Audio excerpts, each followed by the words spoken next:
Morning to all. Mother Teresa online classes में आप सभी स्टूडेंट का most welcome. BSc nursing first year microbiology की आज की क्लास में हम जो टॉपिक लेकर आए हैं वो है मेनिंजाइटिस। मेनिंजाइटिस को समझने से पहले आपको ये समझना होगा कि मेनिंजेस क्या होती है। तो स्टूडेंट्स, मेनिंजेस आपके ब्रेन और आपकी जो स्पाइनल कॉर्ड है, ब्रेन और स्पाइनल कॉर्ड के ऊपर की ओर आउटर एरिया के अंदर या उसको सराउंडेड करने के लिए एक मेम्ब्रेन होती है, उसे हम बोलते हैं मेनिंजेस। तो हम कह सकते हैं कि मेनिंजेस क्या है। मेनिंजेस आपके ब्रेन और स्पाइनल कॉर्ड को कवर करके रखने वाली एक मेम्ब्रेन होती है, ये होती है मेनिंजेस। अब हम पढ़ रहे हैं meningitis. Inflammation of meninges layer of the brain and spinal cord। Spinal cord और ब्रेन की मेनिंजेस जो लेयर होती है, जो मेम्ब्रेन होती है, उसके अंदर इन्फ्लामेशन का होना मेनिंजाइटिस कहलाता है। Meningitis is a disease condition और inflammation of meninges layer of the spinal cord and brain is known as meningitis. तो मेनिंजाइटिस क्या है? एक इन्फ्लामेशन है किसका? मेनिंजेस लेयर का। और मेनिंजेस कहाँ होती है? आपको याद रखना है, ब्रेन और स्पाइनल कॉर्ड के आउटर के अंदर, सराउंडिंग एरिया के अंदर कवर रखने वाली एक मेम्ब्रेन होती है, जिसे हम बोलते हैं मेनिंजेस। तो मेनिंजेस का इन्फ्लामेशन मेनिंजाइटिस कहलाता है। अब इस मेनिंजाइटिस को कोज करने के लिए कई पैथोजेनिक ऑर्गेनिज्म होते हैं। अब बात करें पैथोजेनिक ऑर्गेनिज्म क्या होते हैं, तो पैथोजेनिक ऑर्गेनिज्म ऐसे माइक्रो ऑर्गेनिज्म होते हैं जो डिजीज प्रोड्यूस करने की कैपेसिटी रखते हैं। यानी यूं कहें कि डिजीज प्रोड्यूसिंग कैपेसिटी रखने वाले माइक्रो ऑर्गेनिज्म पैथोजेंस कहलाते हैं। ये पैथोजेंस होते हैं, कुछ स्पेशल पैथोजेंस होते हैं, वो आपकी मेनिंजाइटिस कॉज करने का काम करते हैं। वन बाय वन डिस्कस करते हैं। Meningitis is the inflammation of meninges layer of the spinal cord of brain. इसको हम बोलेंगे मेनिंजाइटिस। इसके लिए कुछ पैथोजेंस रेस्पॉन्सिबल होते हैं, और इन पैथोजेंस को अगर हम डिवाइड करके देखें, इनकी अगर हम स्टडी करें, तो मोस्टली 80% जो मेनिंजाइटिस कोज करने वाले पैथोजन होते हैं, उनको हम कॉमन पैथोजन बोलते हैं, कॉमन पैथोजेंस ऑफ मेनिंजाइटिस बोलते हैं। और कुछ कुछ इन्फ्रेक्वेंट पैथोजेंस होते हैं, जो 20% जो रिमेनिंग मेनिंजाइटिस देखने को मिलता है, वो इन पैथोजेंस के द्वारा हमें देखने को मिलता है। हम बात करें 80% जो मेनली जो मेनिंजाइटिस कोज करने वाले जो पैथोजेंस हैं, वो कौन कौन से हैं, या यूं कहें कि जो कॉमन पैथोजन है मेनिंजाइटिस को कोज करने वाले, वो कौन कौन से हैं। फर्स्ट वन इज आपको दिया हुआ है सामने ब्लैक बोर्ड पे, स्ट्रेप्टोकोकस न्यूमोनाई। स्ट्रेप्टोकोकस न्यूमोनाई एक बैक्टीरिया होता है, ये आपके मेनिंजाइटिस कोज करने का काम करता है। नेक्स्ट हम बात करें तो नेक्स्ट बैक्टीरिया का नाम होता है हीमोफिलस इन्फ्लुएंजा। हीमोफिलस इन्फ्लुएंजा एक पैथोजन है, ये भी आपके मेनिंजाइटिस कोज करवाने के लिए रेस्पॉन्सिबल होता है। नेक्स्ट हम बात करें Nigeria meningitis. Nigeria meningitis pathogen होता है, ये भी आपके, ये तीनों पैथोजन आपके मेनिंजाइटिस के लिए स्पेशली रेस्पॉन्सिबल होते हैं। या यूं कहें जो 80% केसेस मेनिंजाइटिस के देखे जाते हैं, वो मेनिंजाइटिस को कोज करने वाले ये तीनों मेनली पैथोजन होते हैं। वापस रिवाइज करवा देता हूँ, आपको नेम याद रखना है कि मेनली मेनिंजाइटिस कोज करने वाले पैथोजन कौन कौन से हैं। 80% जो केसेस देखने को मिलते हैं वो है स्ट्रेप्टोकोकस न्यूमोनाई, नंबर 2 है हीमोफिलस इन्फ्लुएंजा, और नंबर 3 है नाइजीरिया मेनिंजाइटिस। ठीक है। इसके बाद अगर हम बात करें जो रिमेनिंग 20% केसेस मेनिंजाइटिस के देखने को मिलते हैं, उसके लिए कौन से पैथोजन रेस्पॉन्सिबल होते हैं, तो वन बाय वन हम डिस्कस करें। तो पहला आपको दिया हुआ है इन्फ्लुएंट पैथोजन बोलते हैं इनको। 20% केसेस इन पैथोजन्स के द्वारा कॉज होते हैं। पहला दिया हुआ है स्टेफाइलोकोकस ऑरियस। स्टेफाइलोकोकस ऑरियस एक पैथोजन है, वो भी मेनिंजाइटिस कोज कर सकता है। यानी यूं कहें कि 20% केसेस मेनिंजाइटिस के जो रिमेनिंग केसेस देखे जाते हैं, वो स्टेफाइलोकोकस ऑरियस, नंबर 2 इकोलाई, और नंबर लास्ट स्ट्रेप्टोकोकस पायोजेन्स। ये तीन बैक्टीरिया, ये तीन पैरासाइट्स, ये तीन पैथोजेंस होते हैं जो आपके मेनिंजाइटिस को कॉज करते हैं। नेक्स्ट अगर हम बात करें, आपको याद रखना है एग्जाम के पॉइंट ऑफ व्यू से इंपॉर्टेंट है मेनिंजाइटिस। कई बार 60 नंबर का क्वेश्चन आपके एग्जाम में पूछा गया है। तो meningitis is is the inflammation of meningeal layer of the brain and spinal cord is known as meningitis.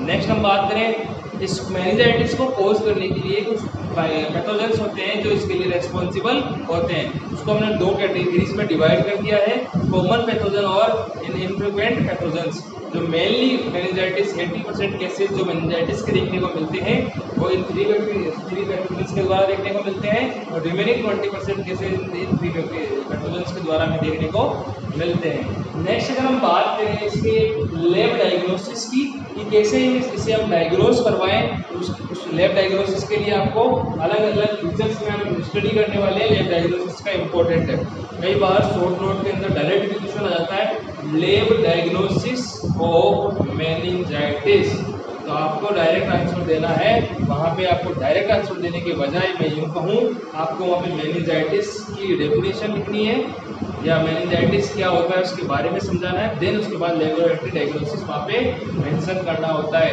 Exam में क्वेश्चन दोनों तरीके से आया हुआ है, एग्जाम में 16 नंबर का क्वेश्चन मेनिंजाइटिस भी पूछा गया है और साथ में कई बार शॉर्ट नोट के अंदर लैब डायग्नोसिस ऑफ मेनिंजाइटिस भी पूछा गया है। जब 16 नंबर का क्वेश्चन आपके सामने आता है तो आपको कंप्लीट इसके बारे में लिखना है।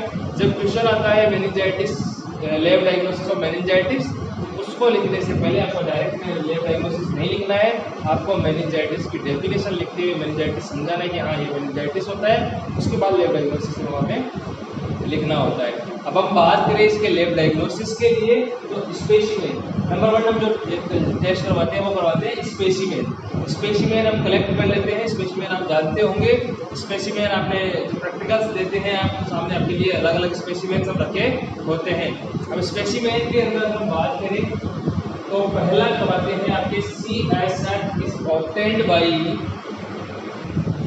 अब आपके अगर लैब डायग्नोसिस की बात करें तो हम स्पेसिमेन कलेक्ट करते हैं तो CSF is obtained by lumbar puncture. अब लंबर पंचर क्या होता है, तो आपकी जो लंबर वर्टिब्रा होती है, आपकी जो स्पाइनल कॉर्ड होती है, जो वर्टिब्रा होती है उसमें नीचे की ओर लंबर वर्टिब्रा होती है, वहाँ पे L3 और लंबर 3 और लंबर 4 के बीच में, ये यूँ कहें L3 और L4 के बीच में हम स्पाइनल कॉर्ड के स्पाइनल नीडल के थ्रू हम लंबर पंचर करवाते हैं और लंबर पंचर करने के बाद वहाँ से CSF जो फ्लूइड होता है सेरेब्रो स्पाइनल फ्लूइड, CSF की फुल फॉर्म है cerebro spinal fluid.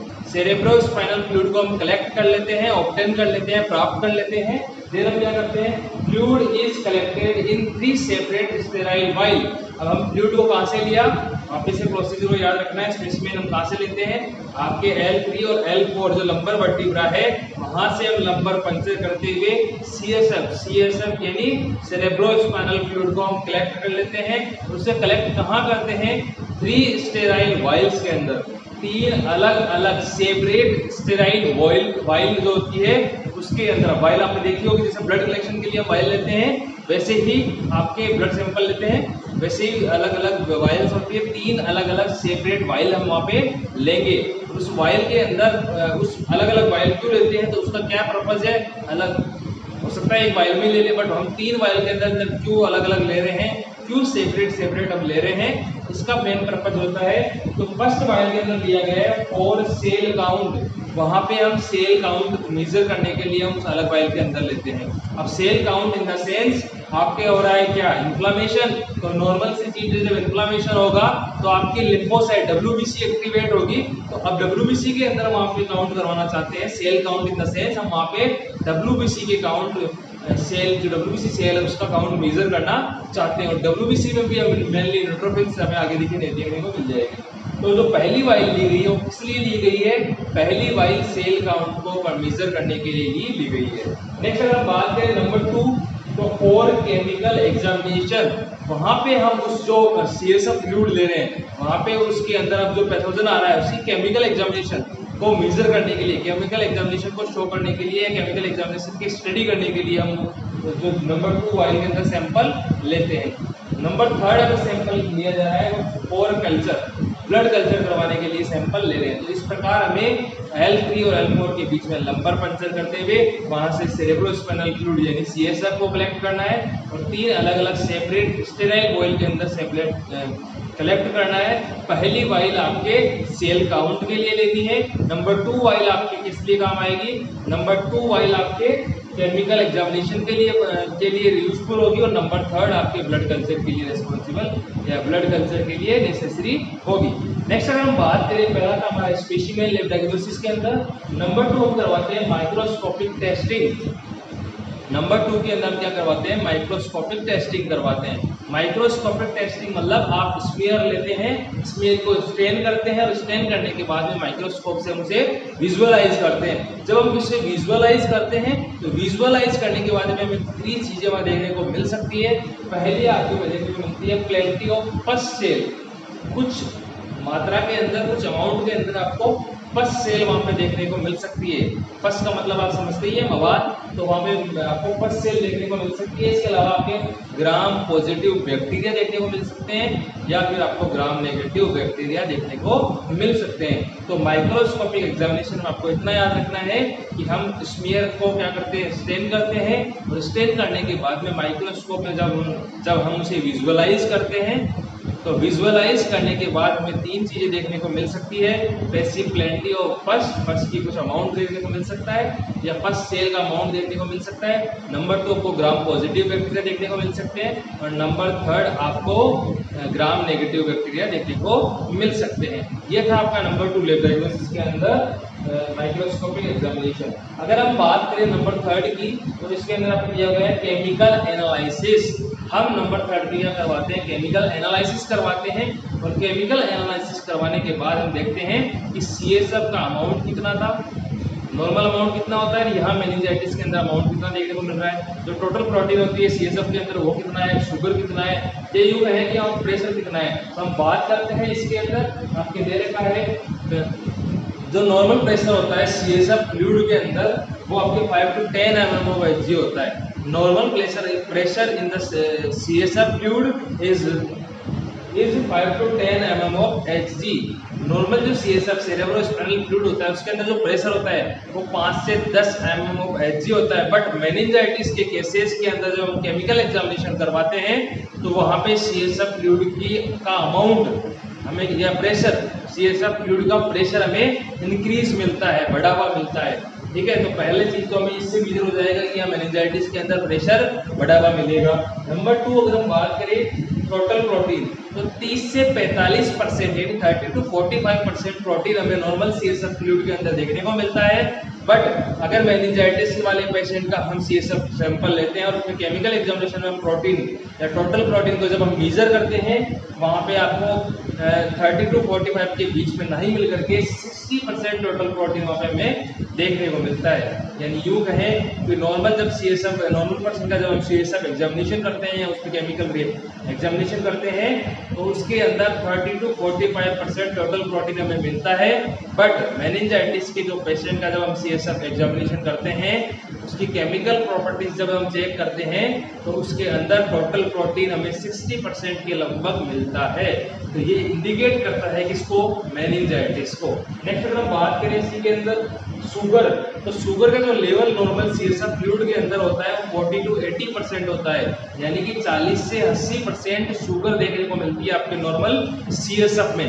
But meningitis वाले पेशेंट का CSF कलेक्ट करने के बाद जब हम उसी केमिकल प्रॉपर्टीज की स्टडी करते हैं तो उसके अंदर CSF के अंदर या उस सेरेब्रोस्पाइनल फ्लूइड के अंदर जो शुगर का जो लेवल होता है वो 20% के समथिंग हो जाता है, या 20% से भी बिलो हो जाता है। नॉर्मल तो अपने 40 से 80% देखते हैं, बट CSF अगर मेनिंजाइटिस का पेशेंट है तो उसके अंदर शुगर की जो अमाउंट होगा वो आपका 20% से भी डिक्रीज हो जाएगा, यानी 20% के समथिंग हो जाएगा। नेक्स्ट अगर इसी के अंदर हम बात करें तो जो आपका WBC का काउंट होता है या टाइप ऑफ सेल होती है, तो हमें जो नॉर्मल CSF फ्लूइड होता है, या हम यूँ कहें कि नॉर्मल पर्सन का जब हम CSF फ्लूइड निकालते हैं, ऑब्टेन करते हैं, कलेक्ट करके जब केमिकल एग्जामिनेशन करवाते हैं तो उसके अंदर नॉर्मल CSF के अंदर WBC का जो टाइप होता है वो हमें लिम्फोसाइट्स देखने को मिलती है, या यूँ कहें कि हमें सारे WBCs देखने को मिलती है। बट मेनिंजाइटिस वाले पेशेंट के अंदर स्पेशली आपको न्यूट्रोफिल्स देखने को मिलती है। अब न्यूट्रोफिल्स भी एग्रेनुलर ग्रेनुलर, आपके ग्रेनुलर क्या है, लिम्फोसाइट होती है। तो अगर डब्ल्यूबीसी का नॉर्मल काउंट जो डब्ल्यूबीसी जो नॉर्मल देखने को मिलती है, या यूं कहें कि लिम्फोसाइट तो हमें नॉर्मल सीएसएफ के अंदर देखने को मिलती है, बट मेनिंजाइटिस वाले पेशेंट के सीएसएफ के अंदर हमें स्पेशली न्यूट्रोफिल्स देखने को मिलती है। न्यूट्रोफिल्स क्या करती है, क्यों देखने को मिलती है? तो न्यूट्रोफिल्स का फंक्शन आपने ब्लड के अंदर देखा होगा। न्यूट्रोफिल्स फेगोसाइटिक एक्टिविटी, या यूं कहें कि जो माइक्रो ऑर्गेनिज्म होते हैं, जो पैथोजन होते हैं, उनको एंगल्फ करने के लिए आती है, निगलने के लिए आती है, यानी फेगोसाइटिक एक्टिविटी के लिए रिस्पॉन्सिबल होती है, फेगोसाइटिक रिएक्शन के लिए रिस्पॉन्सिबल होती है। तो हम कह सकते हैं कि जो आपका नॉर्मल सीएसएफ है उसके अंदर जो लिम्फोसाइट्स प्रेजेंट होती है, बट आपकी मेनिंजाइटिस वाले पेशेंट की सीएसएफ के अंदर स्पेशली आपको डब्ल्यूबीसी का जो टाइप देखने को मिलता है वो होता है न्यूट्रोफिल्स। तो नंबर थर्ड की बात करें, केमिकल रिएक्शन के बारे में बात कर ली। अगर हम बात करें कल्चर की, जो मेनिंजाइटिस के सीएसएफ का हमने ऑब्टेन कर लिया, इसका कल्चर हम जो करवाते हैं, तो इसका कल्चर करवाने के लिए स्पेसिमेन इनोक्यूलेटेड इनटू ब्लड अगार, हम जो स्पेसिमेन लेते हैं उसको ब्लड अगार के अंदर हम क्या करते हैं, कल्चर करवाते हैं, ग्रोथ करवाते हैं। वहाँ पे हमने ब्लड सैंपल ले लिया, सीएसएफ का सैंपल ले लिया, उस सीएसएफ सैंपल को हम क्या करते हैं, ब्लड का अगार के अंदर, जो ब्लड अगार होता है उसके अंदर कल्चर करवाते हैं, ग्रोथ करवाते हैं। नेक्स्ट अगर हम बात करें तो incubated at 37 degree Celsius temperature for 24 hours, और उसे कब तक रखते हैं, 37 डिग्री सेल्सियस यानी 37 डिग्री सेल्सियस टेम्परेचर पर 24 आवर्स, 24 घंटे के लिए हम उसे अगार मीडियम के अंदर रखते हैं। नेक्स्ट अगर हम बात करें तो blood culture is positive in 50% cases in meningitis, meningitis के 50% केसेस के अंदर आपका जब ब्लड कल्चर करवाते हैं तो आपका ब्लड कल्चर जो आता है पॉजिटिव आता है। यानी यूं कहें कि 100 में से 50% मेनिंजाइटिस वाले पेशेंट का जब हम ब्लड कल्चर करवाते हैं तो ब्लड कल्चर करवाने के बाद में 50% केसेस के अंदर वो पॉजिटिव रिजल्ट शो करता है। नेक्स्ट अगर हम बात करें तो ये था हमारा meningitis, inflammation of meninges layer या meninges membrane of the spinal cord और ब्रेन। मेनिंजाइटिस, उम्मीद करता हूँ आपको मेनिंजाइटिस के बारे में एक एक चीज अच्छे से रिमेम्बर हो जाएगी, अच्छे से अंडरस्टैंड हो जाएगी। नेक्स्ट हम नई डिजीज स्टार्ट कर लेते हैं। आपको एग्जाम में अगर मेनिंजाइटिस आता है तो बस इतना ही लिखना है, ठीक है। अगर हम बात करें इसके मैनेजमेंट के लिए तो मैनेजमेंट ये एमएसएन का टॉपिक है, वहाँ पे आप और स्टडी कर लेंगे थर्ड ईयर के अंदर, न्यूरो के अंदर। तो यहाँ पे आपको अगर माइक्रोबायोलॉजी में ट्यूशन आएगा तो आपको जनरली इसकी मेडिकल प्रॉपर्टीज के बारे में ही लिखना होता है, इतना ही लिखना है, ठीक है।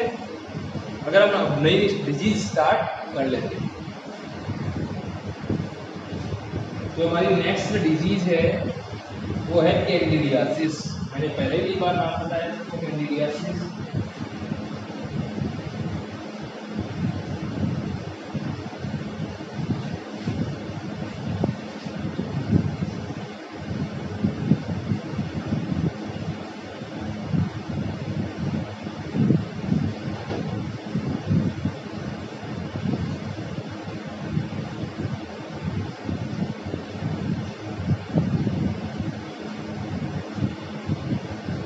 कैंडिडियासिस को डिटेल में हम कल पढ़ेंगे, मैं ओनली यहाँ पे आपको इसके डेफिनेशन वगैरह बता देता हूँ। कैंडिडियासिस एक ऐसी डिजीज होती है जिसका जो पैथोजन यूं कहें हम माइक्रो ऑर्गेनिज्म जो होता है वो होता है कैंडिडा एल्बिकेंस। एक फंगल इन्फेक्शन होता है कैंडिडियासिस, जिसका जो पैथोजन होता है वो होता है कैंडिडा एल्बिकेंस। कैंडिडा एल्बिकेंस के द्वारा प्रोड्यूस होने वाली डिजीज कैंडिडियासिस कहलाती है। ये एक फंगल इन्फेक्शन होता है। बात कर रहे हैं हम कैंडिडियासिस की, और ये कैंडिडियासिस जो होता है वो स्पेशली आपके ओरल केविटी के अंदर फंगल इन्फेक्शन करने का काम करता है। तो हम पढ़ रहे हैं कैंडिडियासिस एक फंगल इन्फेक्शन होता है, और फंगल इन्फेक्शन फंगस के द्वारा होता है, और ये फंगस का जो पॉजिटिव एजेंट इसका होता है वो होता है कैंडिडा एल्बिकेंस। कैंडिडा एल्बिकेंस एक फंगस होती है, उसके द्वारा प्रोड्यूस होने वाला एक फंगल इन्फेक्शन है कैंडिडियासिस। ये मेनली ओरल केविटी के अंदर हमें देखने को मिलता है। नेक्स्ट इसमें आपको बताया गया है पॉजिटिव एजेंट के बारे में बता दिया है। Candida albicans affect the skin, oral cavity, या यूं कहें gastro intestinal tract and genital areas. Mainly जो इसका इन्फेक्शन देखने को मिलता है आपके इस ओरल केविटी में देखने को मिलता है, स्किन में देखने को मिलता है। इसके अलावा आपका GIT है गैस्ट्रोइंटेस्टाइनल ट्रैक्ट के अंदर देखने को मिलता है, और आपके गोनेडल एरियाज के अंदर, गोनेडल या यूं कहें आपके सेक्सुअल ऑर्गन्स के पर देखने को मिलता है। यानी जो कैंडिडियासिस जो बीमारी होती है, जो फंगल इन्फेक्शन होता है, वो मेनली कैंडिडिया एल्बिगेस के द्वारा बहुत ज्यादा ओरल कैविटी के अंदर हो सकता है, आपकी स्किन पे हो सकता है में, और आपकी GIT ट्रैक्ट के अंदर हो सकता है, और इसके अलावा आपके गोनेडल एरिया के अंदर भी देखने को मिल सकता है। नेक्स्ट हम बात करें प्री डिस्पोजिंग फैक्टर या risk factor of candidiasis. Candidiasis को कॉज करने के लिए कौन कौन से रेस्पॉन्सिबल फैक्टर होते हैं, कौन कौन से प्री डिस्पोजिंग फैक्टर होते हैं। तो पहला है डायबिटीज मत। डायबिटीज वाले जो पेशेंट होते हैं, डायबिटीज मेलाइटस वाले जो पेशेंट होते हैं, डायबिटीज वाले में क्यों होता है, बिकॉज वहाँ पे उनको ग्लूकोज ज्यादा अमाउंट के अंदर मिलेगी, यानी इस फंगस को ग्रोथ करने के लिए ग्लूकोज या शुगर प्रॉपर मात्रा में मिलेगी तो वो प्रॉपर ग्रोथ कर लेगा। तो डायबिटीज वाले जो पेशेंट होते हैं उनमें चांस होते हैं कैंडिडियासिस होने के।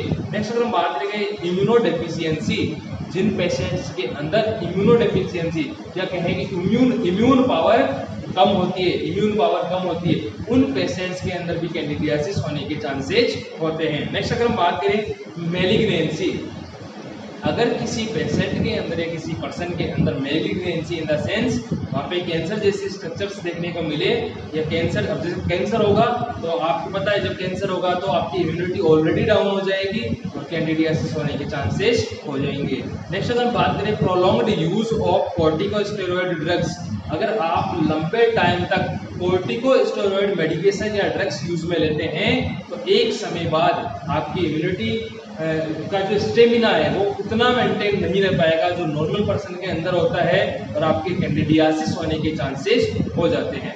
नेक्स्ट इसी के अंदर हम बात करें IV कैथेटर, अगर यदि आपके लंबे टाइम तक IV कैथेटर लगा हुआ है तो वहाँ पे आपके फंगल इन्फेक्शन या यूं कहें कैंडिडियासिस होने के चांसेस होते हैं। तो ये कुछ प्री डिस्पोजिंग फैक्टर होते हैं, कुछ रेस्पॉन्सिबल फैक्टर होते हैं, या कुछ रिस्क फैक्टर होते हैं जिनके अंदर कैंडिडियासिस होने के चांसेस होते हैं। अब इनके अलावा भी कुछ मेन पॉजिटिव मेन इन्फेक्शंस के लिए कुछ बैक्टीरियाज होते हैं कैंडिडियासिस के लिए।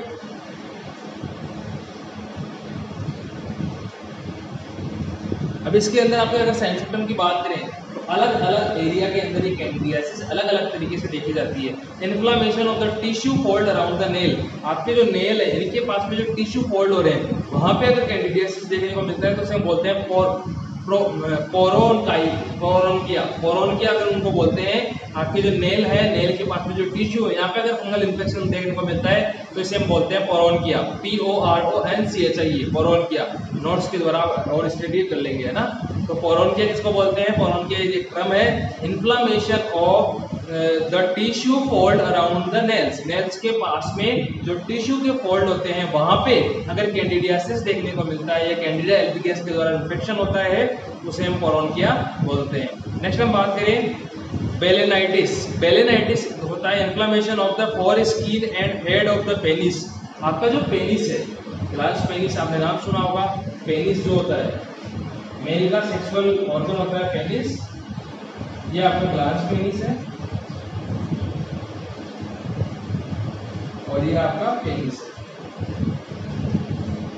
ये आपका ग्लास पेनिस है, यहाँ पे आपके टेस्टिस होते हैं, ये मेल का ऑर्गन होता है। तो ये जो पेनिस है, इस पेनिस के ऊपर आपका फोर स्किन होती है जो ग्लास पेनिस को कवर करके रखती है। इस फोर स्किन के अंदर या इस फोर स्किन पे ये जो है inflammation of the foreskin and head of the penis, यानी फोर स्किन के अंदर और जो इसका हेड है जो ग्लांस पेनिस जिसे हम बोलते हैं, उस एरिया की स्किन के अंदर इन्फ्लेमेशन देखने को मिलता है, उसे हम बोलते हैं balanitis. Balanitis in the sense inflammation of the foreskin and top of the penis is known as balanitis. तो आपके ग्लांस पेनिस पे या जो फोर स्किन होती है जो कवर करके रखती है पेनिस को, उसके अंदर इन्फ्लेमेशन देखने को मिलता है, उसे हम बोलते हैं बेलेनाइटिस। बेलेनाइटिस। नेक्स्ट हम बात करें conjunctivitis, inflammation of conjunctiva. Conjunctiva क्या होता है, तो आपके जो ऊपर की ओर लेयर होती है, स्क्लेरा के ऊपर एक लेयर होती है, उसे हम बोलते हैं कंजक्टाइवा। कंजक्टाइवा क्या होता है, आपके जो व्हाइट पार्ट होता है आईज के अंदर स्क्लेरा, तो स्क्लेरा के ऊपर एक मेम्ब्रेन होती है, उसको हम बोलते हैं कंजक्टाइवा। और उस कंजक्टिवा के अंदर अगर इन्फ्लामेशन होता है तो उसे बोलते हैं कंजक्टिवाइटिस। कंजक्टिवाइटिस वो भी आपके फंगल इन्फेक्शन के लिए कैंडिडा एल्बिगेंस रिस्पॉन्सिबल हो सकता है। नेक्स्ट हम बात करें केरेटाइटिस, इन्फ्लामेशन ऑफ द कॉर्निया। आपका अगर जो कॉर्निया क्या होता है, तो आपके जो बीच में एक पार्ट होता है वहाँ पे आपका कॉर्निया प्रेजेंट होता है। तो कॉर्निया यहाँ पे लेंस है, लेंस के आसपास कॉर्निया होता है। तो कॉर्निया के अंदर अगर इन्फ्लामेशन हो रहा है तो उसे हम बोलते हैं केरेटाइटिस। नेक्स्ट हम बात करें यूटीआई, आपके यूरिनरी ट्रैक्ट इन्फेक्शन को कॉज करने का काम कर सकता है कैंडिडा एल्बिगेंस। नेक्स्ट इसके अलावा अगर मैं बात करूँ तो मेनिंजाइटिस भी करवा सकता है। ओरल थ्रस्ट आपके ओरल थ्रस्ट के अंदर क्या होता है, वाइट पेचेस बन जाते हैं। वाइट पेचेस बच्चों के अंदर ज़्यादातर देखने को मिलता है, पीडियाट्रिक्स के अंदर ज़्यादा देखने को मिलता है वाइट पेचेस। और थर्ड ईयर में आप पढ़ लेंगे पीडिया के अंदर ओरल थ्रस्ट क्या होता है। तो आपके जो ओरल थ्रस्ट के अंदर क्या होता है, वाइट थ्रस्ट बन जाते हैं आपके ऊपर की ओर, और नीचे मसूड़े जो होते हैं आपके गम्स जो होते हैं वहाँ पे वाइट पैचेस बन जाते हैं। जब उन्हें हम कॉटन अपनी फिंगर पे लपेट के जब उन्हें टच करते हैं तो वहाँ से ब्लीडिंग स्टार्ट हो जाती है, फर्स्ट फॉर्मेशन स्टार्ट हो जाता है। उसको कोज करने का काम कौन करता है, कैंडिडा एल्बिगेंस। नेक्स्ट हम बात करें इसके अलावा angular stomatitis. There are the various severe types of the Candida albicans infections. तो मैंने कुछ एग्जांपल्स आपको बता दिए हैं, जैसे बेलेनाइटिस है, केरेटाइटिस है, कंजक्टिवाइटिस है, यूटीआई है। There are the various forms of the Candida albicans infections या कैंडिडियासिस। नेक्स्ट हम बात करें इसके लैब डायग्नोसिस की। तो इसमें भी हम स्पेसिमेन टेस्ट करवाते हैं, और स्पेसिमेन टेस्ट में specimen collect from lesions of skin, nails and mucous membrane of oral cavity. आपकी ओरल कैविटी की म्यूकस मेम्ब्रेन से हम सैंपल को ले सकते हैं, आपके जो नेल फोल्ड होते हैं वहाँ से ले सकते हैं। इसके अलावा आपके जो स्किन में लीजन्स पड़े हैं उन लीजन्स से भी हम सैंपल ले लेते हैं, और सैंपल लेकर के हम जब कल्चर करवाते हैं तो आपका कैंडिडियासिस हमें शो हो जाता है, कैंडिडा एल्बिगेंस हमें मिल जाता है। नेक्स्ट इसके अलावा अगर मैं बात करूँ इसी के अंदर आपके, या फिर हम क्या करवाते हैं, या तो हम स्पेसिमेन कलेक्ट कर लेते हैं या फिर हम डायरेक्ट माइक्रोस्कोपिक एग्जामिनेशन करवा लेते हैं। उसमें स्टेनिंग करवा करके हम ग्राम पॉजिटिव बैक्टीरिया का पता लगा लेते हैं।